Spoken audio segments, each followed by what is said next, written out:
Hey, you like cars? How are y'all? It's me again, Cameron Biggs, your host.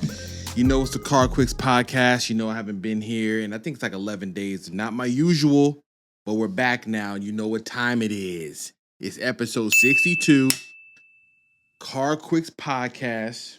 How are y'all doing out there? How's the family, the friends, the children, the loved ones, everybody? How are the car builds going? How is the car news treating you? Are all things you desire coming to fruition? Are they manifesting? Hopefully they are, because they are for me, for many things that I have a desire to do and to achieve. Even when it comes to the podcast and the YouTube channel, things that are going on, things are moving, they're moving very swell. I can say that, including the fact that I'll be at SEMA Auto Show. I don't know if I announced that on this podcast, but maybe I did, but I'm going to reiterate it again, just in case you see me, my beard, and my wife floating around the SEMA halls. Come November, your boy will be at the SEMA Auto Show. I want us to remember back when I started this podcast, I said I have a mission to make it to more of these industry events because I enjoy them. I'm good at what I do. I add a little bit of a different personality, a different flair to what I do and what I like to do and what cars I like. And the SEMA Auto Show was always this thing way at the top that I was like, man, one day I'm going to get there. And I heard stories about people sneaking in, but I'm like, I'm not driving and flying all the way to Vegas on a whim. Like, yo, maybe I can finesse my way in there. Listen, I can't finesse, okay? I'm 6'3", black beard. Listen, they're going to see me, okay? And they're going to be like, hey, you don't belong over here, and how did you come through that back door? So I wasn't about to play myself and try to finesse my way into a SEMA show without the right credentials, but now I got them. I got the media credentials. I will be there floating around, recording everything. I'll probably start a vlog, or I'll do a vlog just for that event. Now, my wife is coming with me because there's no way I'm about to solo mission this. She's going to have to be the camera girl. She's going to have to follow me around, and I'll have to give her Starbucks and any type of food that she wants, and she'll be a happy camper. Okay? I'll bring some M&Ms. We're going to be good to go. But come November, myself, I will be at the SEMA Auto Show, and I'll be running around, floating around, and I'm talking to industry people. I'm trying to get my foot further in the door on the media side. I'm just bumping into people, handing my business card and say, hey, are you hosting something? Is there a car event? Is there a press event? Where can I get in where I fit in? Okay? That's all I'm there for. Network. Okay? So, besides that, there was some car news this week.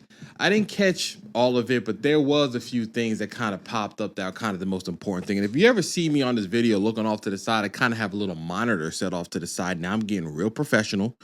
I got the monitor set off to the side with the notes for the episode. So, I'm doing things, okay? This setup is going to change at some point in time. I don't know when, but at some point in time, things are going to kind of jump up. I will say closer to episode 100 is when I'm really going to just, crank this thing up to a place that I desire and want it to be. There's more to do. But anyways, car news. Let's drive in. What's been going on? The biggest news that happened was Dodge announced the pricing for the Dodge Charger. Not the gas one. We're talking about the electric EV Charger.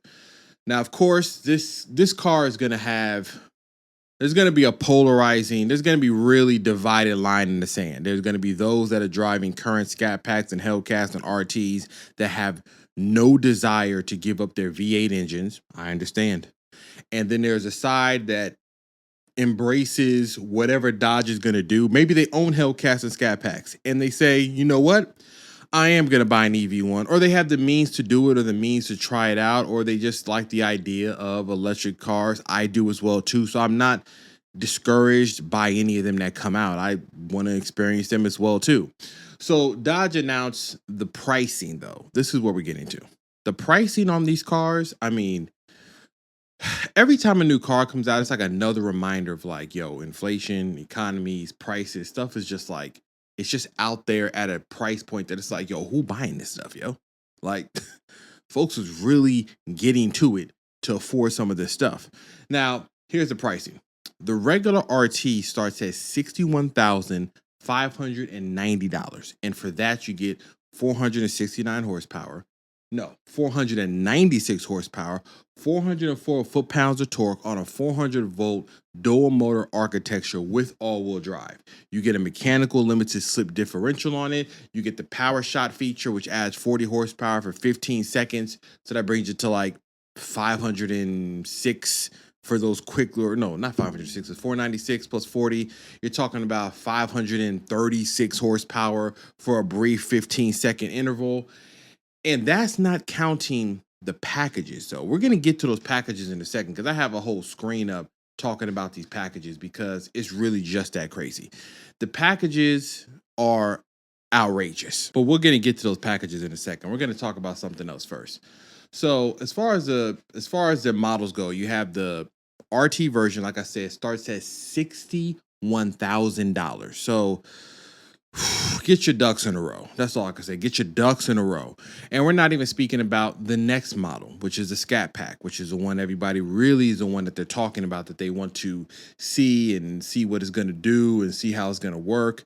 So the Scat Pack option starts at $73,190.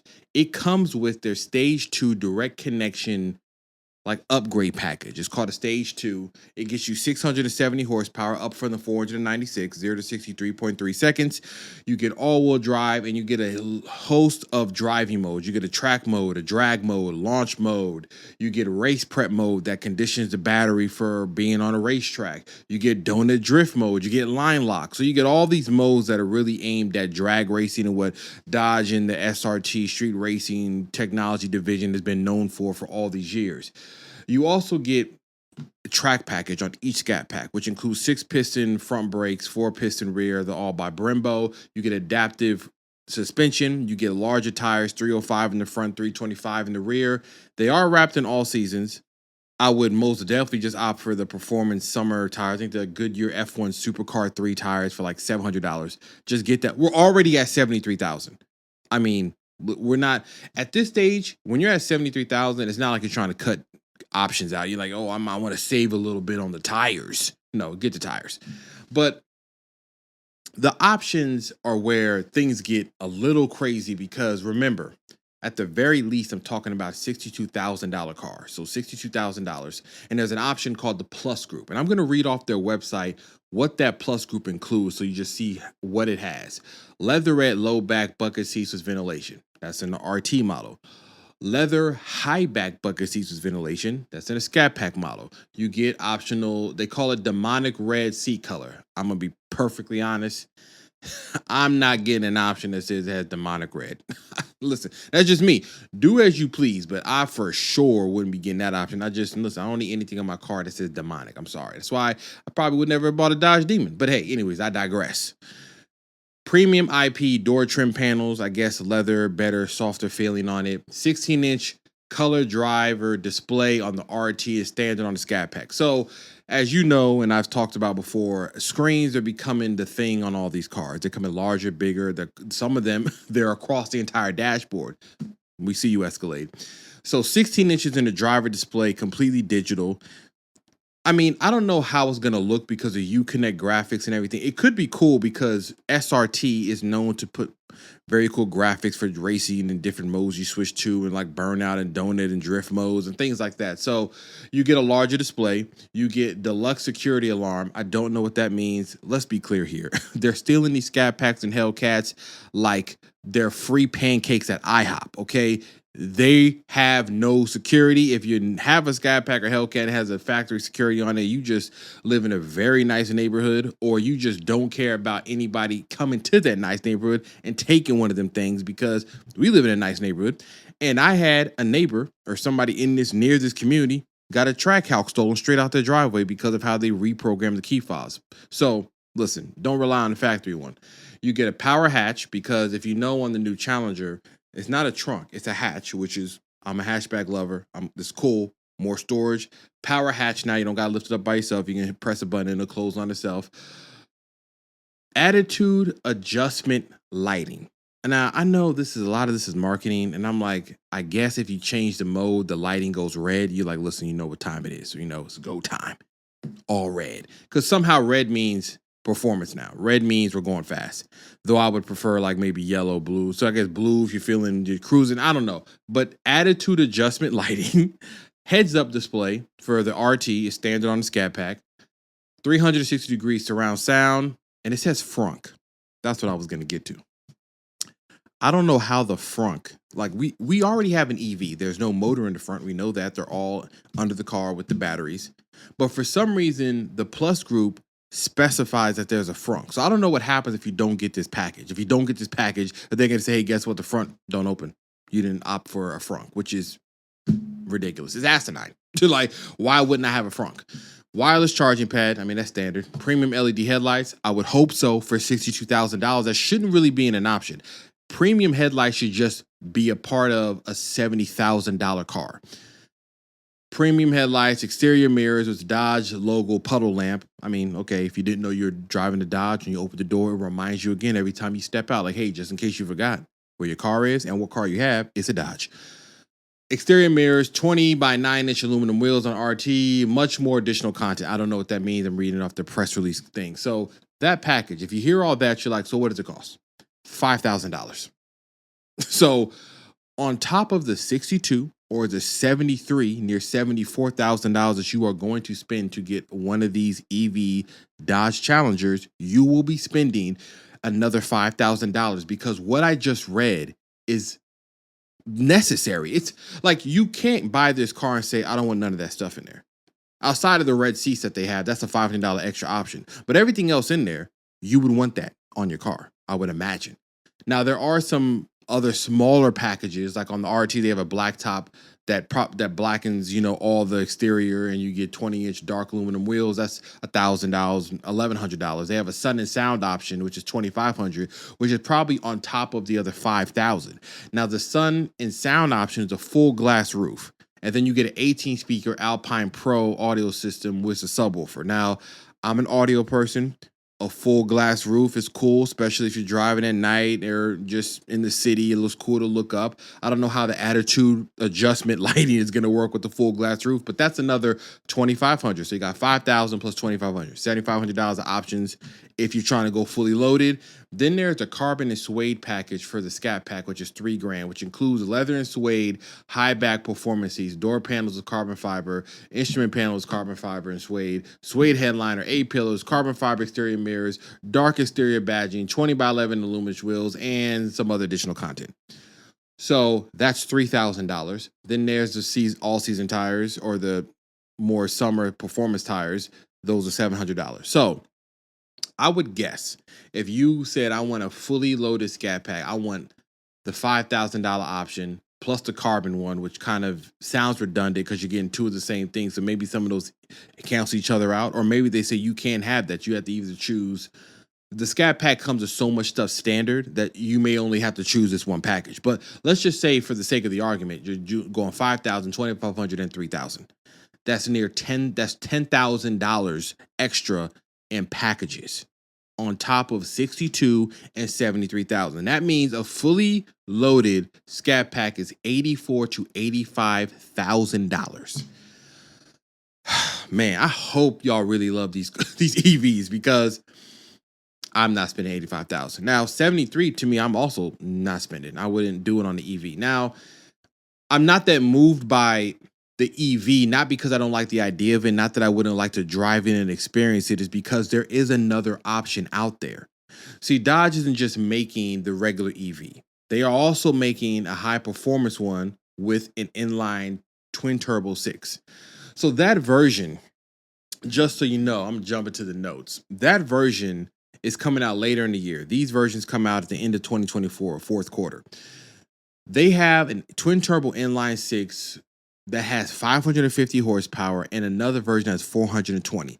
That is the model that is going to sell the most of. That's without a doubt that they're going to sell the most. The EVs are for those that have the means to experience it and try it out.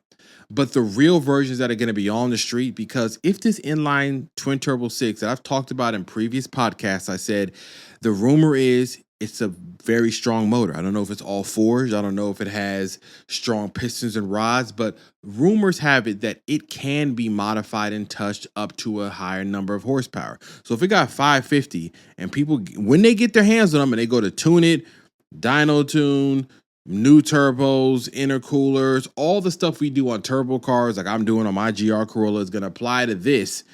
We might end up with these 700-800 horsepower Challengers for very minimal effort. So that's actually something that I'm more interested in. And most of the aftermarket and people that do like how the new Challenger looks, some don't, I do, they're more interested in that version.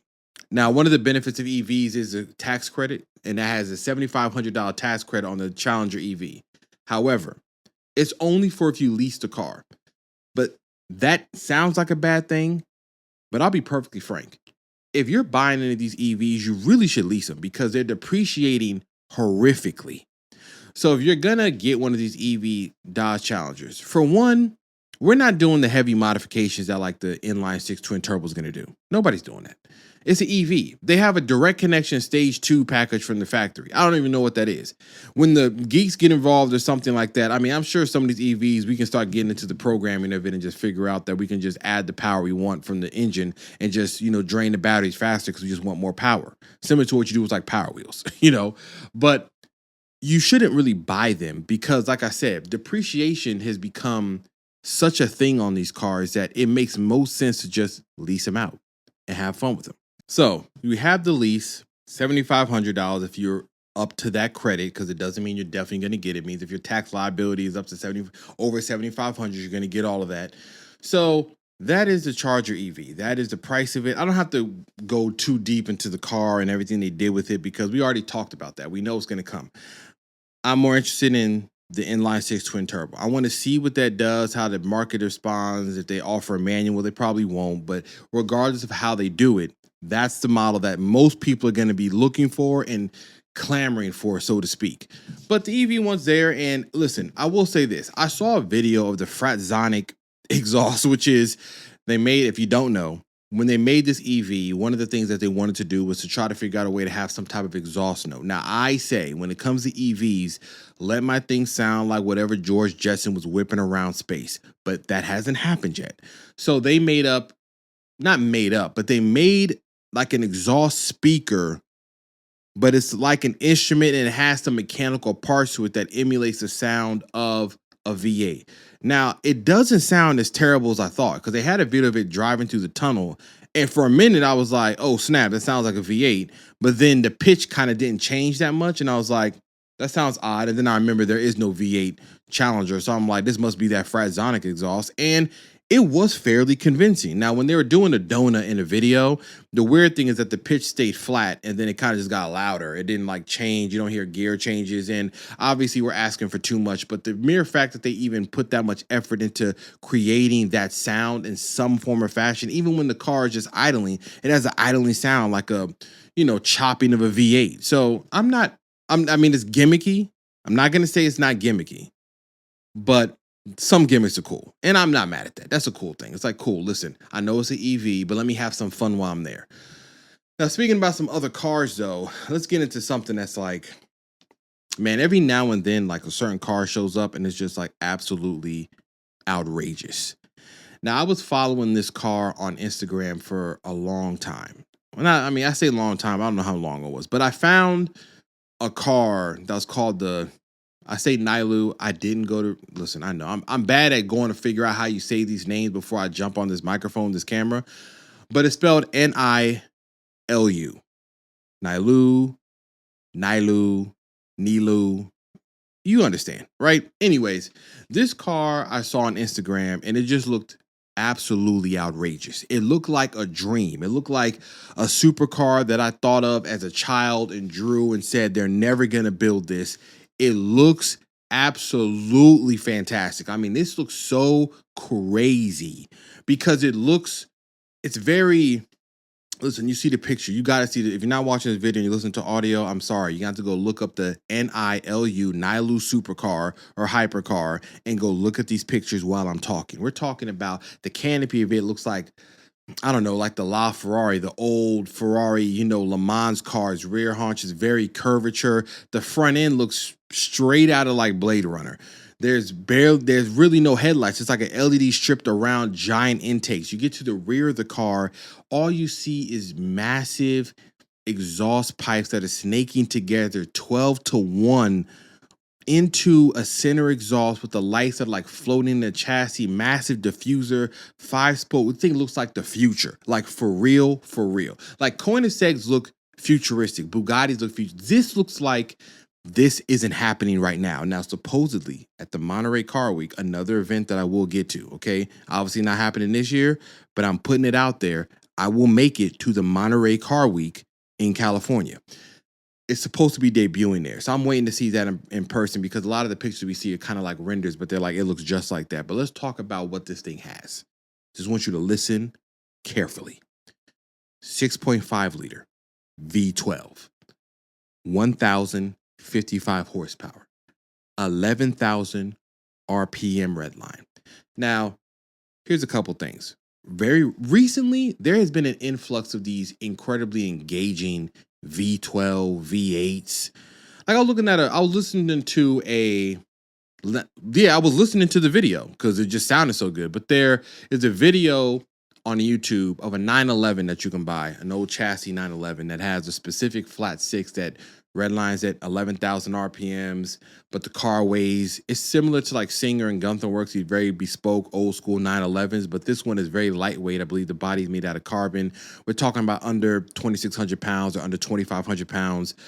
It has an all naturally aspirated, boxer six, redline at 11,000. I think it makes like 360, maybe 390 horsepower.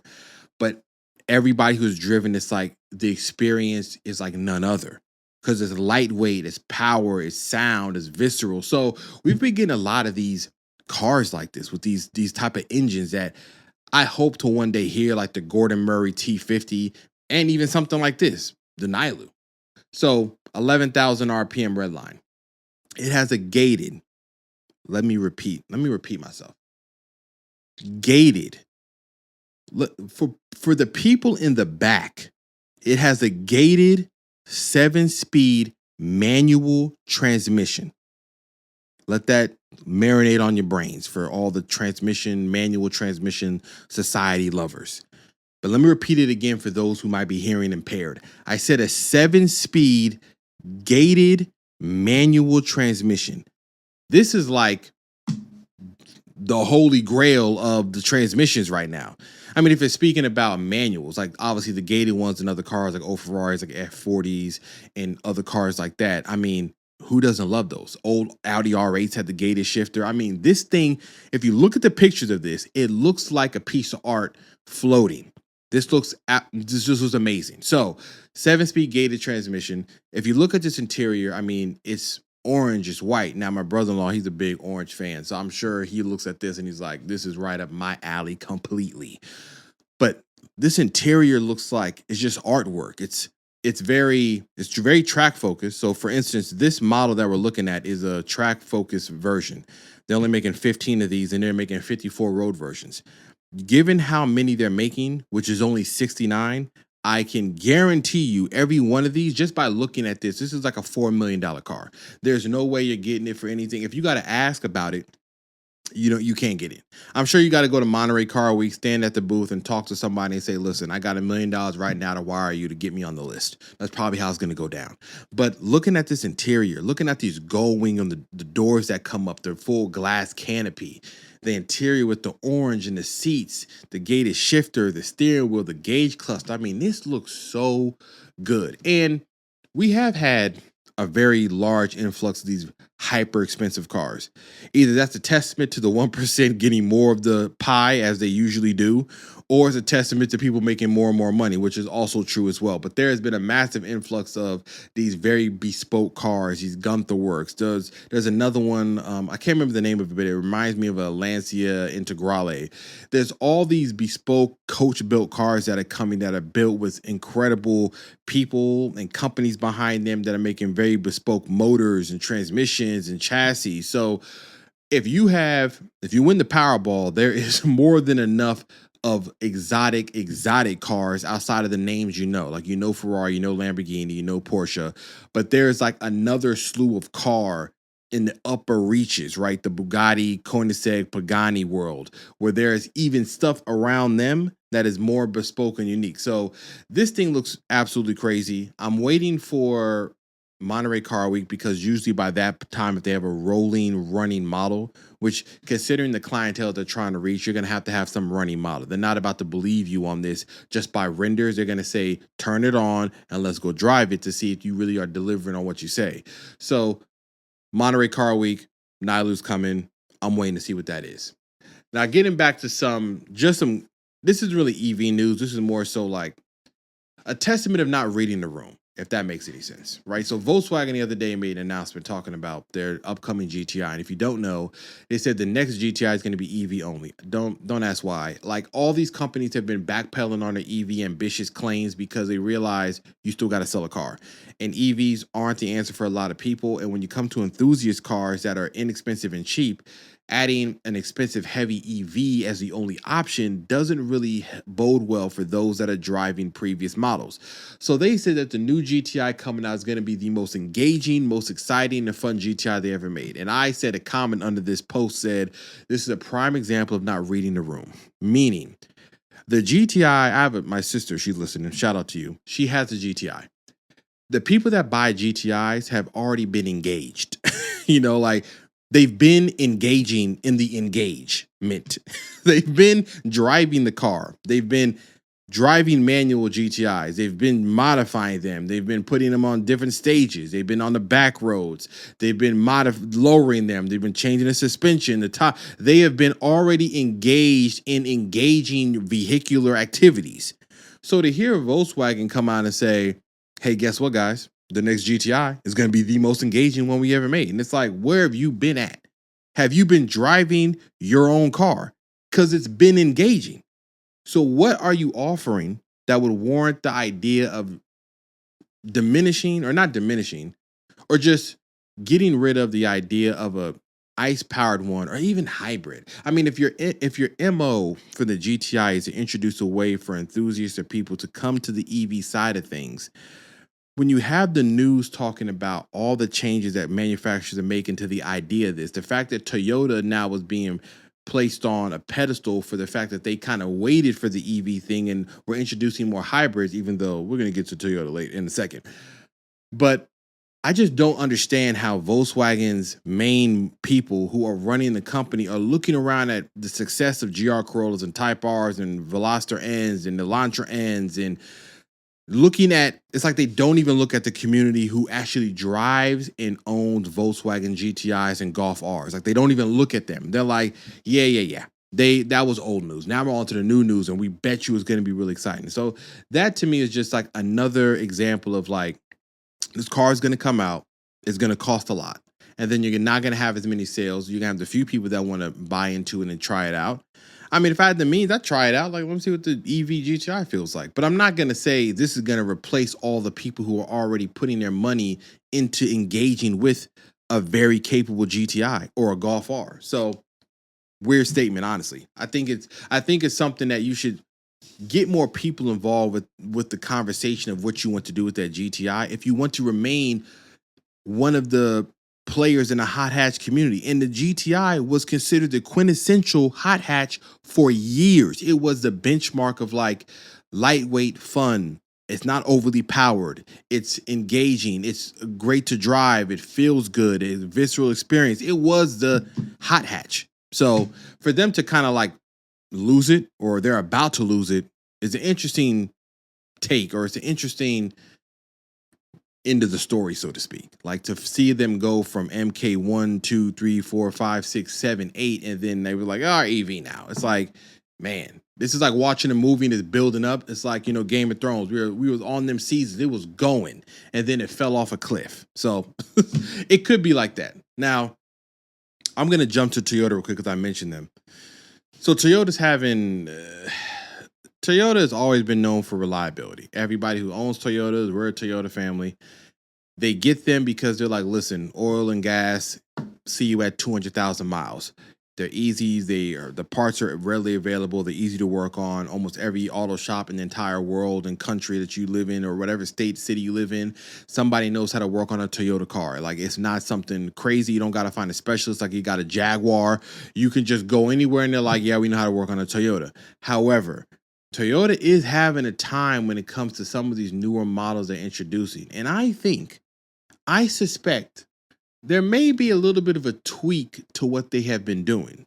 So what I'm speaking to is that, if you know, the Tundra and the Lexus LX SUVs have a massive recall where Toyota has to replace 100,000 engines. They're recalling 100,000 of these cars to completely replace the motors, which means you're talking about the labor, the time, the inconvenience for the owners that had to report it because their car didn't run anymore. So Toyota right now, their reliability claim is really getting put to the test, because if you have these things happening to you on a truck that costs $60,000-$70,000, or if the Lexus, you're spending $80K or more on a luxury SUV and you find out that your motor is blowing at under 1,000 miles, that's the problem. And to add on top of that, the Tacoma owners are talking about transmission failures, and it's ramping up to a point where people are thinking they might have to recall the transmission on the Tacoma.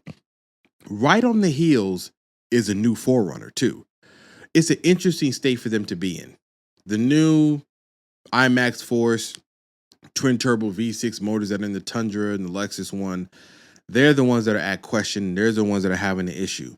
Does it mean they can't fix it? No, it means they can fix it, but it also means that anybody that was going to go buy one is probably going to hold out. And here's the reason why. See, Toyota, the Achilles heel, or the double-edged sword, that's a better term. The double-edged sword is that they didn't change anything on their motors for decades.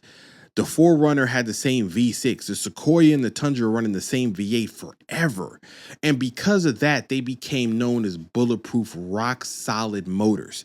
You can buy them. You can get parts. The junkyard had a mountain of them in case you needed a part. You go to AutoZone. You go to any Toyota mechanic dealership. Them cars ran. You put oil in it. My mother-in-law had a Sequoia, got like 300,000 miles. We had a Sienna that had like 280. All these old engines that had been around for so long ended up proving and being the catalyst for Toyota getting the reliability king crown. So now when you have to introduce new models and you have to introduce new regulations for EPA and better efficiency in hybrids, and they've done hybrids. The Prius is an example of them doing hybrids well, and they do it well. So I wouldn't knock them on that. Our Toyota Sienna is a hybrid. I trust their hybrid technology is very well, but when you get to these newer motors and you got to replace all of them, it's not looking good. That's all I can say. It just doesn't look good for them when it comes to that. Now, there are other things they do well. Like my car, the GR Corolla. They do that very well, but that's also built in Japan and shipped to America, in case you didn't know. Okay, that's built in a Morimoto factory in Japan. Okay, that gets the hands of GR Corolla Gazoo Racing specialists put that together. Now, speaking of the GR Corolla, the 2025 one got announced. Now, if you follow my YouTube channel, you know I did a video talking about if I'm going to trade in my car. I mean, that's just me speaking about the idea of it. I'm not trading my car in, but I talked about the upgrades they had. So to reiterate that, the 2025 GR Corolla came out. You see it up on the screen. It has a different front bumper, which is it's growing on me. I'll say that. At first I saw it, I was like, absolutely not. It doesn't look better than my 2023. This looks terrible. However, as I see it more, it does grow on me. The main thing that they should have done is painted the very bottom of that grille in the middle to the same body color, and it will look a lot better. So different grille, because it has an additional sub radiator, which is interesting because one of the issues when it comes to the GR Corolla was the diff overheating warning when you're racing on the track. Though I've heard that has only been a software upgrade for a different threshold of reading on the sensor back there. Don't know all the details, but there's a new sub radiator for keeping the engine cooler when you're racing, and then there is a transmission cooler because they introduced a new 8-speed automatic called the DAT, direct automatic transmission, meaning it runs a little faster. It's not a dual clutch, but I guess they're touting it as responsive and as performative as a dual clutch. For example, it has an option where it kind of learns your driving style, where if it drives around on the track or backward for a while, it starts upshifting and downshifting for you based on the threshold of how hard you're braking, how hard you're accelerating, maybe where the steering wheel's turn, what angle it's at. I don't know how it performs in real world. There might be something that's like too busy trying to learn you and shifting and downshifting too much, so it's not enjoyable. But the automatic has caused a riff of people on the forums and GR Corolla forums I'm on that don't like the idea, that think it tarnishes the brand and ruins it. I do not think so. I think that if you introduce an automatic that is a performance automatic, not just a slush box for the sake of just not shifting, you do introduce performance minded people who may not want to drive a manual all day, or maybe who cannot, or maybe their commute is just that bad that they just can't do it that way. I don't knock an automatic. I like the idea that more people are going to enjoy the car and that Toyota is building more and more of them. So besides the automatic, that was like the biggest change. One of the biggest. It does get more torque. This time it has 295 foot-pounds of torque, similar to what the Morizo had in 2023. That's just another ECU tune. It wasn't like they added a bigger turbo or bigger intercooler. They're just tuning the ECU to afford more torque on the motor, which it would be good to have that in my car, but I got enough mods on mine where I'm very soon, when I'm tuned, I'll be well above that. It also has a little bit of a change interior. It didn't get a bigger infotainment screen. It didn't get the dashboard in the 2025 GR Yaris, because if it did, I really would have been like, yo, I might trade in.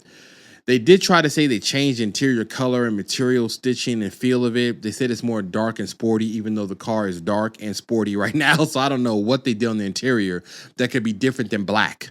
It's black now. They're like, we made it dark. I'm like, it's already black. Explain how much darker can we go? So who knows what that looks like in person, but it probably does look a little bit better as far as the material and the things they put on it. And that was like the main thing. It still is the same in the rear, same in the side profile, and the car is still excellent. Like, I drive it, I love it. Anybody else that can get their hands on one, I think is fantastic. But if you haven't seen, right up above me, that's the video. Go check it out. Like and subscribe as per usual. Speaking about something else, though, that kind of introduces something that we haven't had in a while. We haven't had this in a while, and many people have been longing for it. Not that I have been, but it's been talked about. And that is like street trucks, like the Cyclones, the X-Runners.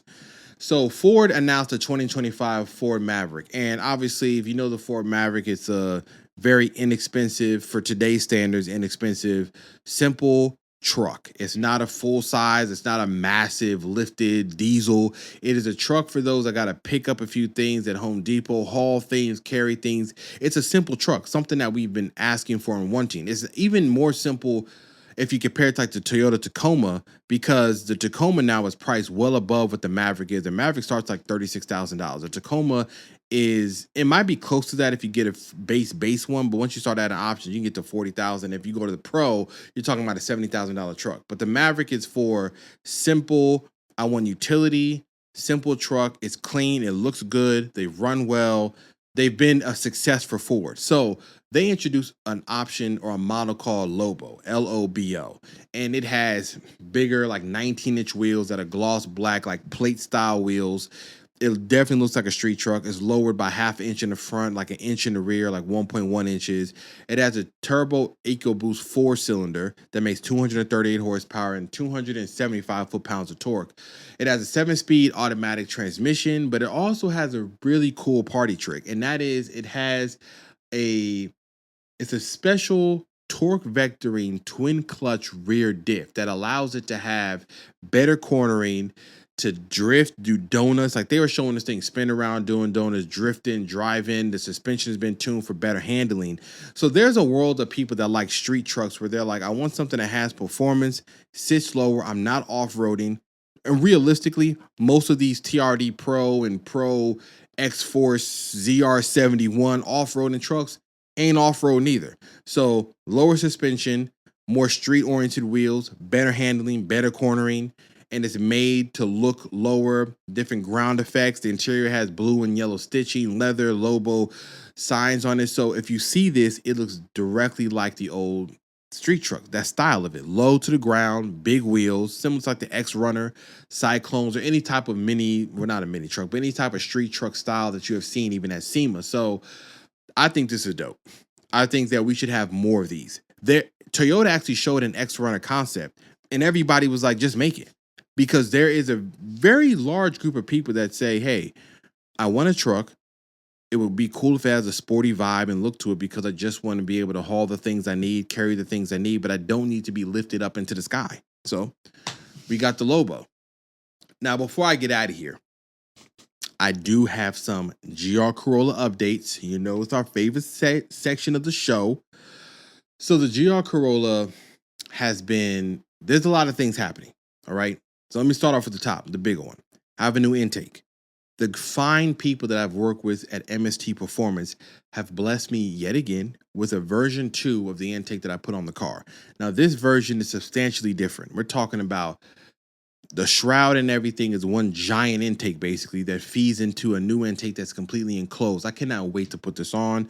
Now, it probably won't sound as loud as my car does sound now with the turbo spooling and fluttering that I hear on the open intake, but this one looks so clean that it just looks so good. I cannot wait to unbox it and put this on. I also put on a front lip. That was like today on this recording. So I put on a front lip from Airflow Dynamics. Those people, they make a very simple front lip that it's not carbon or anything. It just adds a proper aesthetic. And paired with the Circuit Edition wing I have, I'm going to put that on, and I'm going to basically get to the point of having like a very OEM plus exterior look until we take it to the next level. And also alongside of that, I got some mud flaps from rock blocks that are getting put on the car, splash guard type things. So there's little things that are coming along to just help boost up the look of it on the outside. And it's good for me because I needed something on the outside that I just wanted to have a look on it. And then obviously wheels and more aggressive suspension and things like that are going to come later because those cost a lot of money. But those mods are coming. There's different changes to the interior I got coming. The company sent me some new floor mats, PTM. They're like checkerboard floor mats. They look fire. Haven't put them in the car yet. I will be very soon.